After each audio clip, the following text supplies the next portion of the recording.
Hello everyone, this is Jimmy and welcome to episode 25 of Celestial Journey. How you doing there, little dragon? Yeah, I'm doing fine. I just missed the rest of my body. Well, I can't help you. Good luck.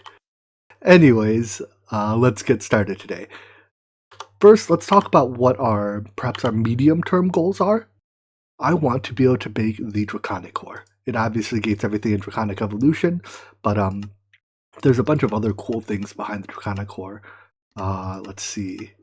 Well, obviously the Wyvern core, but the Wyvern core unlocks the rest of like blood magic, various things in various like the rest of the mystical agriculture seeds we don't have.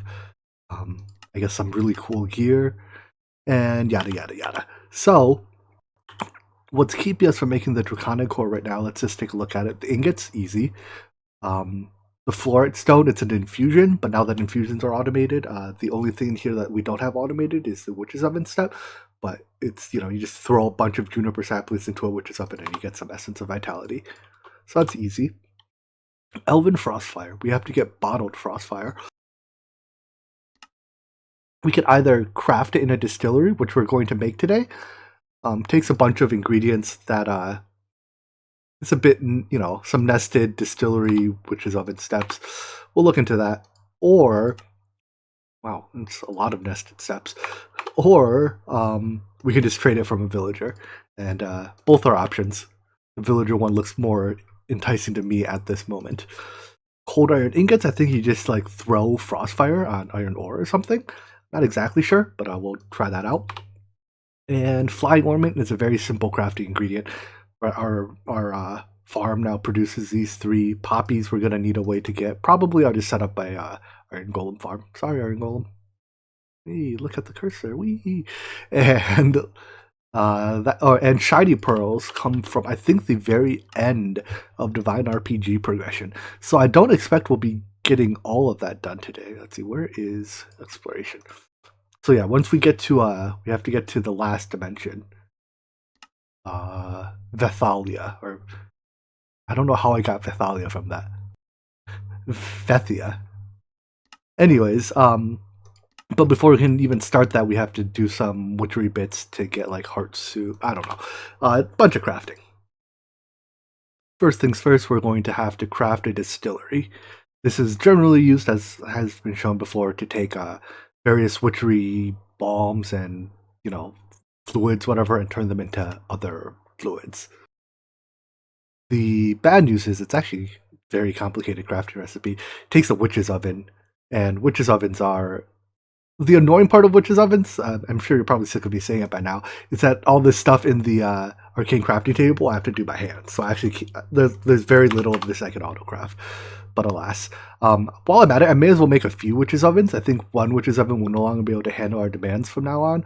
So, if you're going to do a lot of crafting, may as well batch it, right? Save yourself some time overall. Well, these witches cauldrons take a bunch of void metal. I think it's something like, what do they go? I think they go in these ingots. Yeah, 2 blocks per adrosnium ingot, and that's like 8 blocks per witch's oven. So I set up a void siphon to start passively pulling void seeds out of these rifts. I think, I don't know the rate that it goes yet, but it seems pretty slow so far. It's been, I don't know, maybe about 4 to 5 minutes I've gotten to.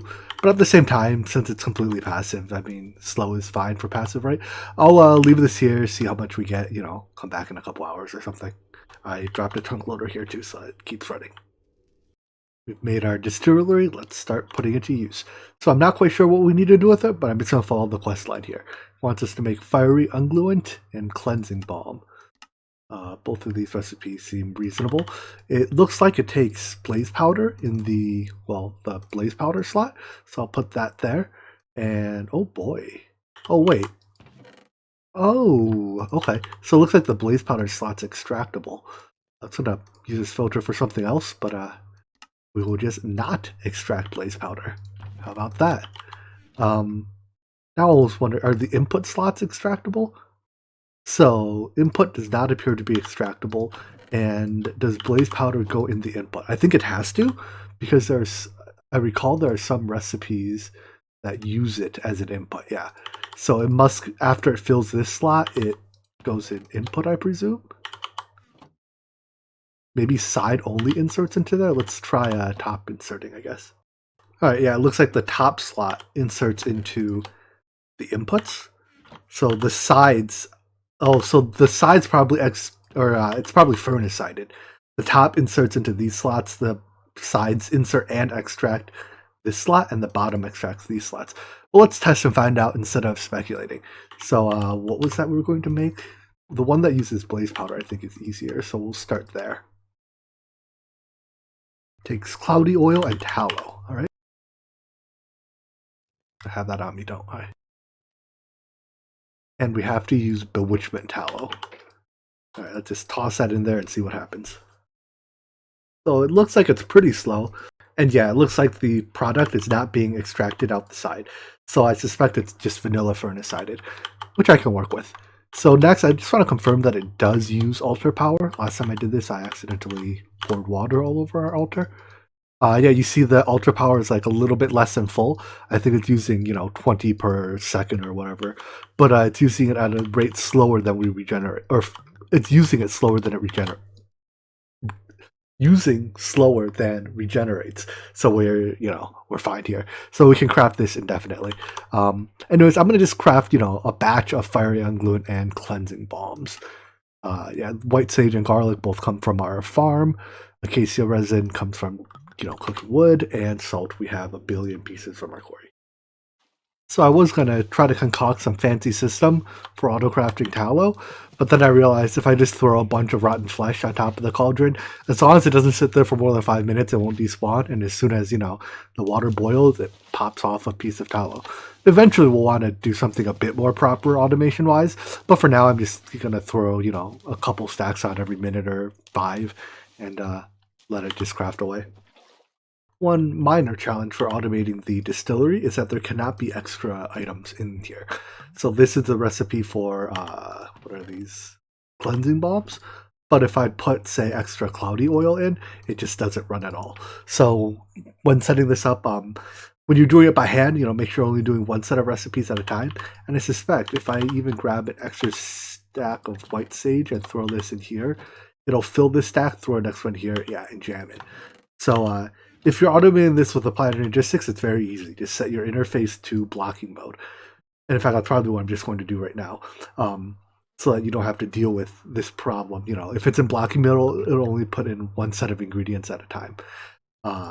If you're not doing it with Applied Energistics, just don't queue more than one stack of stuff at a time. But yeah, I'll just probably put it in blocking mode and then, use auto crafting to request these. It's slow, it'll be on demand, but for now, that's acceptable. We'll come up with a better solution once I can craft, a bunch of distilleries. With one distillery, we're gonna have to share. All right, I just requested a bunch of each. They'll slowly craft in the background while we move on. So moving on, we have to make. Let's see, we made these. The next step is bottled frostfire. So this is also done in a distillery. You know what? I think I can scrounge together a second one. In fact, let's see if I can just craft it. Because I think I have a second spare witch's oven. We can. All right, so I'll leave this one for auto crafting, and then I'll set up a second distillery for manual crafting. All right, let's give this bottled frostfire a go. The ingredients don't look that bad. Cleansing balm, fiery ungluent, and... uh-oh. The glass bottle. Ooh, that's not regular ice. That's perpetual ice. Doesn't have a crafting recipe though. Let's consult the documentation. Alright, I eventually had to consult the wiki to find it, but it says that we have to throw a brew, or like a potion effect basically, with this ice world effect onto stone to get perpetual ice. So converts yada yada yada. But yeah, a form of ice may appear that does not melt may appear. And that's what we want. So to brew this, I think what we have to do is in our cauldron, we first have to throw, kind of says here, we have to throw a mandrake root and then the other ingredients. So in this case, 17,000 pages. I think that will just snow or ice or packed ice. And lastly, we have to bottle it, I think. Optionally include redstone. I don't care for that. I do want splash effect, so we want gunpowder. So we need mandrake root, ice, gunpowder, and then we bottle it. Let's give that a shot. All right, here goes nothing. I don't know how many doses we'll get out of it, but I think there are ways we can get more. So throw one of each in. I assume we can just, there we go. And yeah, 3 bottles of Ice World Splash Brew. I'm going to make a few more because I don't know how many we're going to actually use. But I think this also drains altar power. So I wonder, with all this crafting going on, how's our altar doing? Just fine. Cool. Yeah, if we go ahead and craft the alchemist's like gear, which I guess it's just crafted in the spinning wheel. Looks like it's microcrafting out the butt if you want to do it, and I don't. So I'll leave it alone, but it does give you an extra potion from brewing, and I suspect eventually I can't put it off forever. So yeah, I'm gonna make, I don't know, maybe a dozen of these, and then we'll find somewhere to throw them. Oh, I guess the order you throw stuff in matters too, huh? That worked out. I accidentally threw stuff in out of order, and I have this like failed brew. Basically, you can't do anything with it. To get rid of it, you just toss a wood ash in, I believe. Yeah, and then it drains, and then you can start over. So the effects say throw this on stone, and hey, would you look at that? We get perpetual ice. Mining fatigue. Do I get that for standing on it or for throwing it? I guess that's an effect of using these potions. Ugh. I don't think mining fatigue is an inherent effect of using the potion. I think I was just too close to it, so I got caught in its splash radius. Yeah. One thing that this armor does say too is reduces the effectiveness of negative effects applied through potions to you. But I'll just fly slightly higher. So anyways, I'm gonna prepare some of this dirt or this ice for collection. Vein mine it all up, and then we'll have some perpetual ice to craft with. It makes quite a bit of ice. Oh, I guess some of it is normal ice. But I guess all but that is perpetual ice, and this only took like 12-ish splash potions, so it looks like it's pretty easy to collect. As for automating it, it might be a little bit more difficult, but we'll cross that road when and if we need to.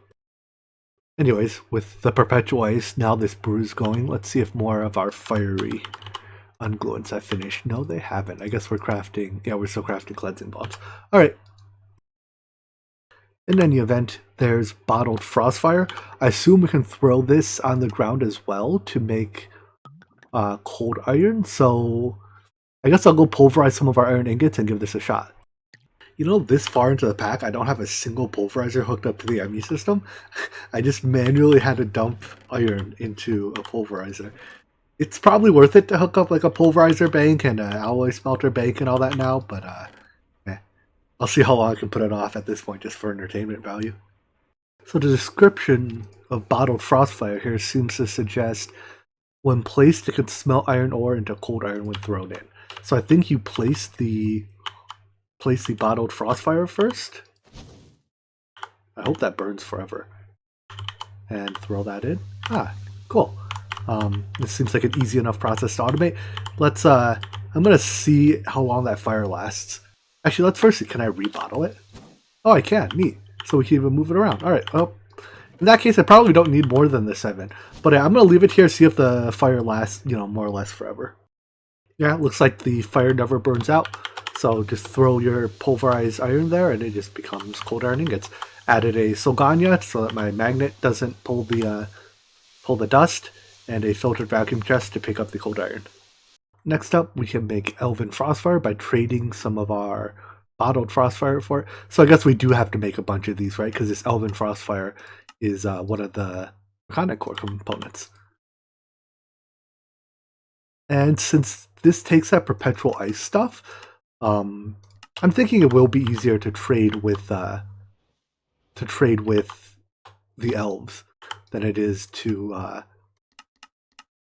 try to make it. Anyways, I switched this out to be an unfiltered vacuum, just because I think the items will get picked up by the portal before they get a chance to go into the vacuum chest. This way I don't actually have to filter, what items come out of it. Anyways, that gives us our 5 Elven Frostfires. Completes the quest. This is actually a pretty good reward, because these things have to be crafted in the, arcane crafting terminal. Anyways, so that's one component of our of our Draconic core down. Only a few more. Oh, we also got Cold Iron. We're getting close. So only Flying Ornament and Shining Pearls, shiny pearls left. Nice. This villager even trades 3 emeralds for 5. The JI only said they do 3 for 3. I thought JI shows their best possible trade. Apparently not. 3 for 5. I'll take it. So, yeah, this is a very easy way of getting bottled Frostfire. So I set this guy up into his villager trade exchanger. Every 20 odd seconds, 19 odd seconds, he produces some bottled Frostfire. He also has some other trades for, various bewitchment stuff. Stone Ichor, Fiery Ungluent, Dragon's Blood Risk. That's one that catches my attention because I think we need it for. That's how we get it. We need it for something or another. I've seen it used in a bunch. Yeah, bottled Hellfire, Oil of Virtue. So yeah, if we need this, I can either get it from this very alchemist or find another alchemist that has it. But I think, whoopsie, that's not what I want. I want this trade. All right, but I think in Bob duplicators in this pack, the exact copy mode is disabled, so I can't just clone him, 1,000 times and put him to work. I'm going to have to find another alchemist. Speak of the devil, the next thing I need to make indeed is bottled Hellfire. I had some Dragon's Blood resin. I assume it drops from the dragon. This recipe uses 2 talos, and I'm curious if they have to be in 2 different stacks. And the answer is yes, by the looks of things. So that means automating it's going to be slightly more difficult. Actually, before we craft it, let's try one thing. I want to see if I rename one of them, will it still craft? And while Center is probably not the most appropriate name, just the fact that it has a different name is sufficient. So let's see if this will still craft, or if they have to have, if they have to have no MBT data. No, it looks like that works. Okay, so if I do need to auto-craft these, the rename trick is a acceptable way to make these not stack. For now, the alchemy continues with otherworldly tears. I honestly don't know what we're going to do with these, but I assume at some point we'll start putting them together and make something useful. Maybe the bottle of blood? Hearts. Huh, I don't know. Alright, next up we'll bottle some hearts. So, brew hearts with bottles to make blood. You can also eat them. It's kind of creepy. But I had 6 from... I have no clue what I got them from. But if I happen to need more, I will... I guess the tooltip says we can kill stuff with a Thames, or we can trade with villagers, and we'll see. Again, I haven't used this bewitchment mod at all, like ever. I've done some witchery, but never this bewitchment mod, so I have no clue, which materials we'll use a bunch of, which we'll barely touch.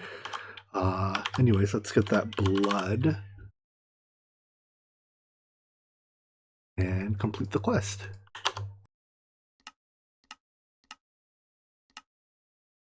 So instead of continuing down the witchery quests aimlessly, why don't we rewind a bit? I think now we can make this infused heart soup, right? Because we have, all the witchery components, and work our way towards the shiny pearls. I don't think we'll get all the way there, but we can at least find out what our bottleneck will eventually be. So this looks like just some not too bad crafting. We need a bunch of weird animal components.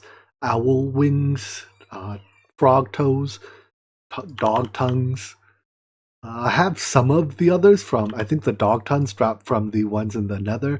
Owls just drop from owls in the overworld. And I assume frog toes come from frogs. And I assume frogs come from jungle, or not jungles, swamps. But I'm not seeing any here, so maybe I'll have to look that up. There you are, little guy. You're coming with me. Sometimes you have to ask, has science gone too far? Alright, using our infused heart soup, we can now make the Arcana portal frame. I recall this is a dimension that has a bunch of mazes and stuff, but let's build the portal and go check it out really quickly. I was wondering at first why it gave us 12 blocks when it takes either 10 or 14 to make another portal style portal, depending on if you do your corners or not. But then I read the wiki and it says you build it like an end portal. So anyways, let's go. So,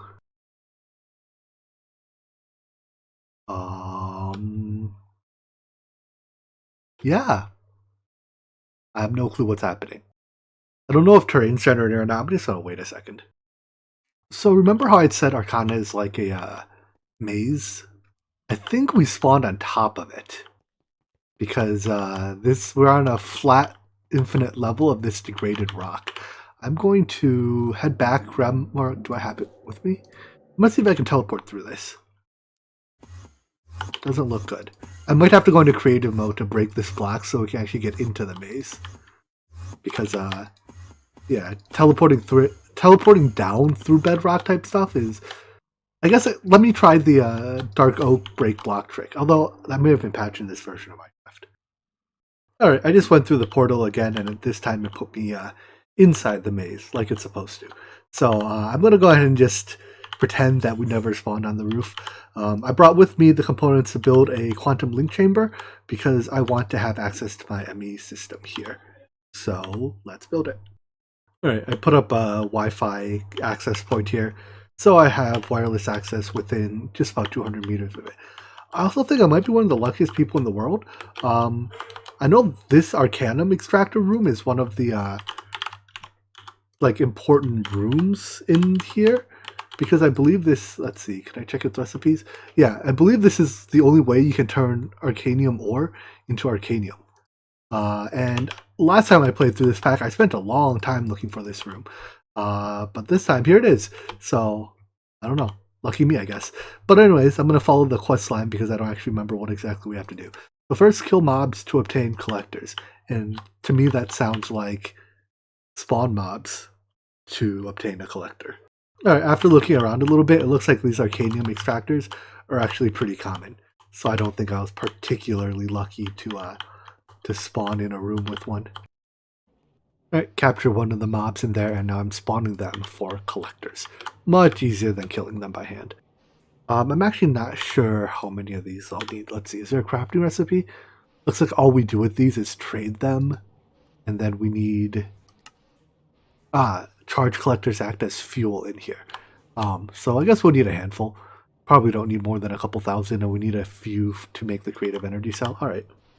Almost seems like a crapshoot. If I spawn above or below the bedrock, I'm just going to break one piece of this so that if I do spawn above, I can get below.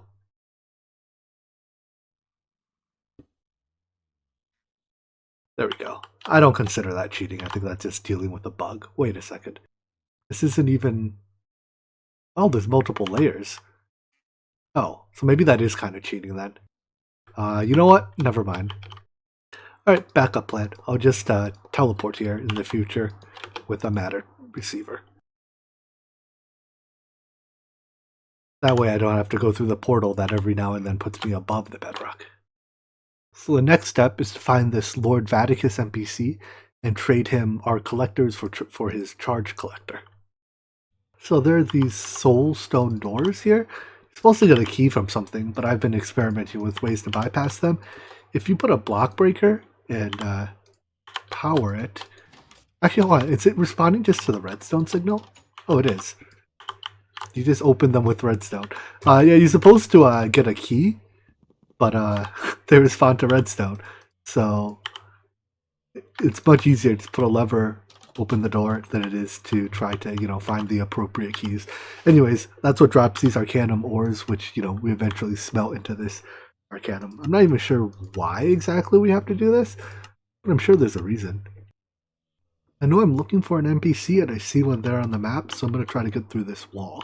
First of all, these Arcanite tubes here appear to be mineable, so I'm going to start by mining them. Doesn't seem like that leads anywhere, unfortunately. Oh no, he's moving. Let's see how close I can get to him, and then I'll try to ender pearl through a wall. I've gotten through a few walls with ender pearls, but it's pretty inconsistent.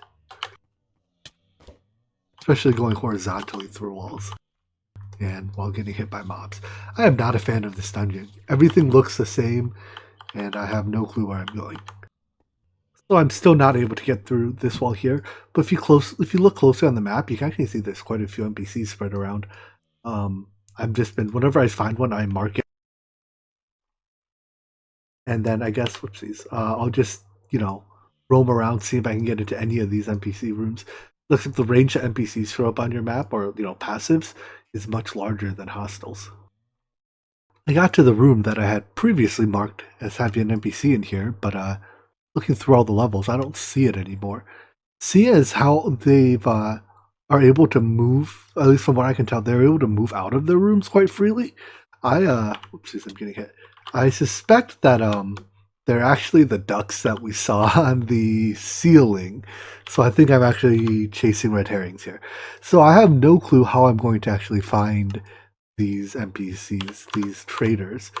I need Lord Vaticus for this, but well, I guess nothing to do but keep looking. Alright, I'm going to try an experiment. I'm 85% convinced 0 Lord Vaticuses have spawned in this dungeon. So, I'm going to, first of all, I'm going to find the type name for this mob.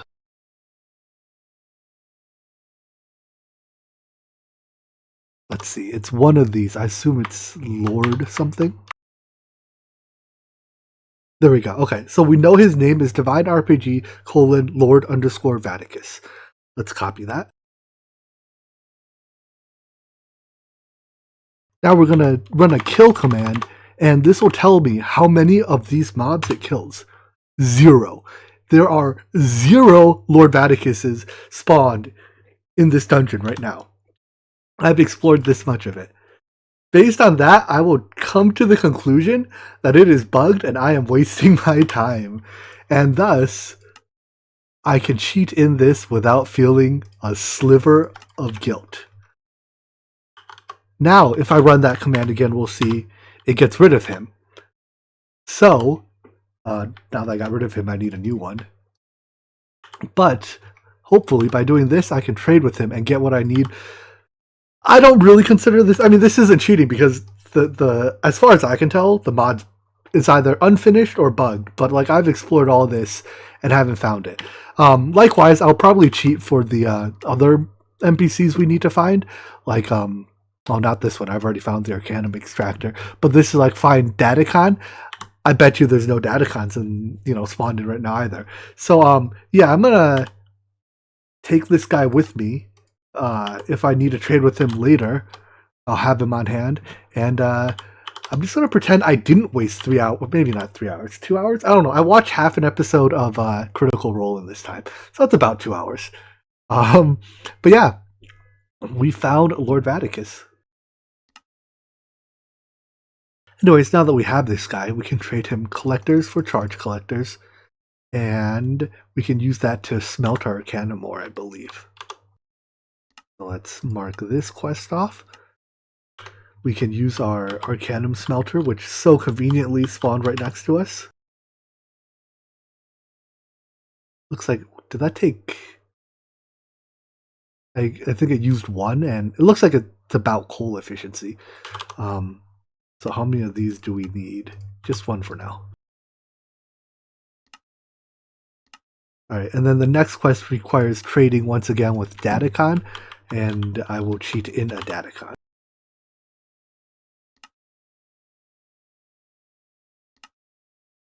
Thank you. And you can trade... I'm not quite sure what I'm trading for. Elevatiums.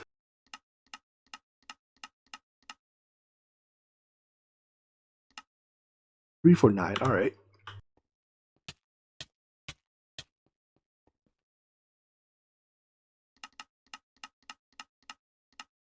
Three for 9.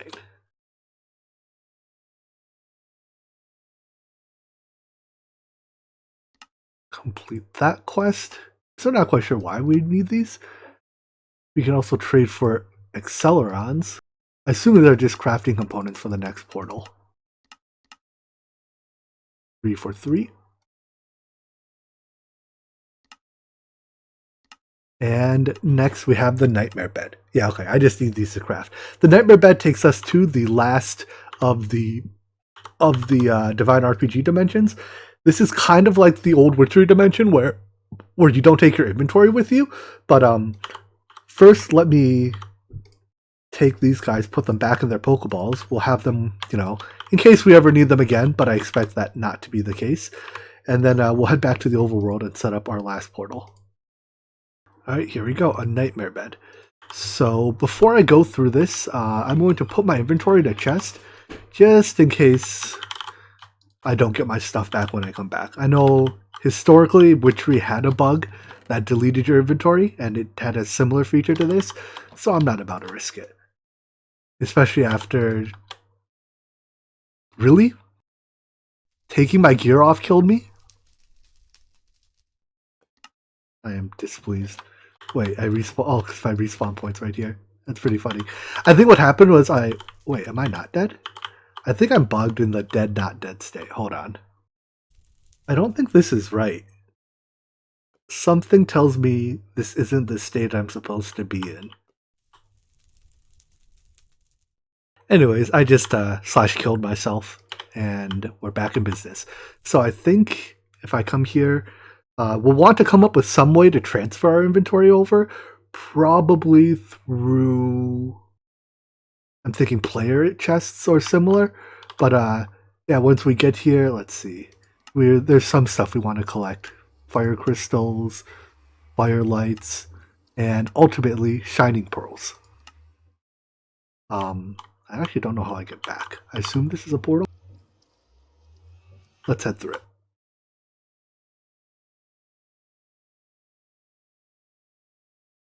Well, apparently the portal decided to put me down here at Y17, and I have absolutely no clue how to get up, so I'm just going to die again.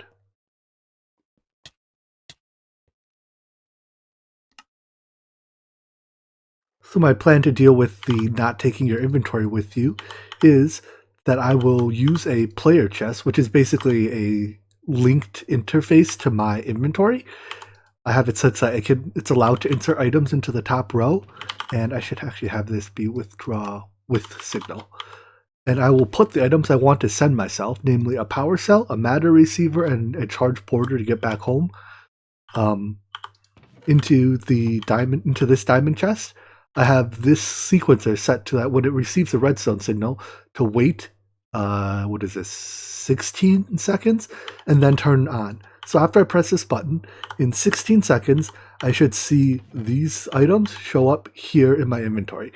So my plan is to, press a button, go over to whatever that dimension is called, and after I arrive there, hopefully the items will be placed into my inventory, like so.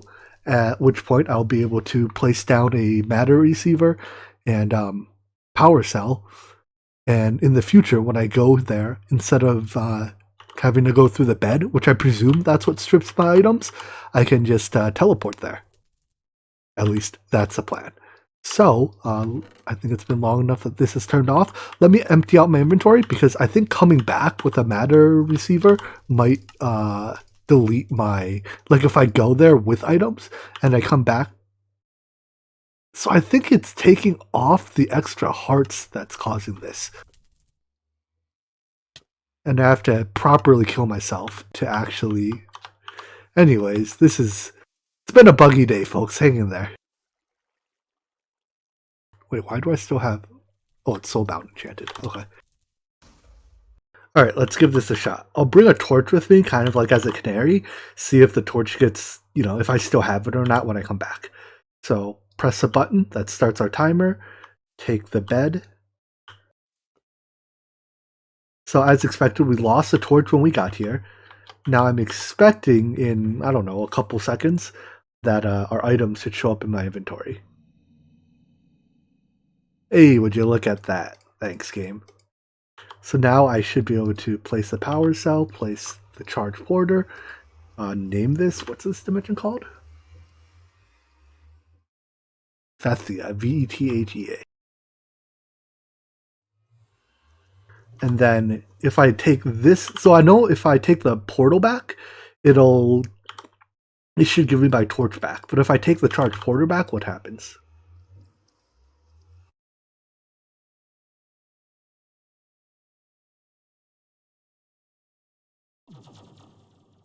Yeah, as I expected, the torch is gone.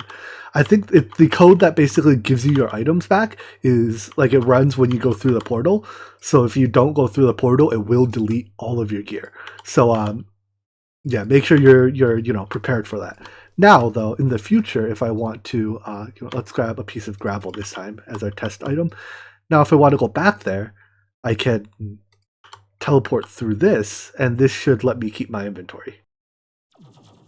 Yep, I still have the gravel. And I suspect if I go through this portal, I'll have the gravel will become a torch.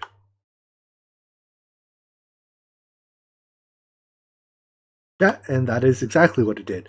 It also put me down here again, so I have to probably die to get back up. I could try to find my way, but yeah, I don't have any equipment on me, so see ya.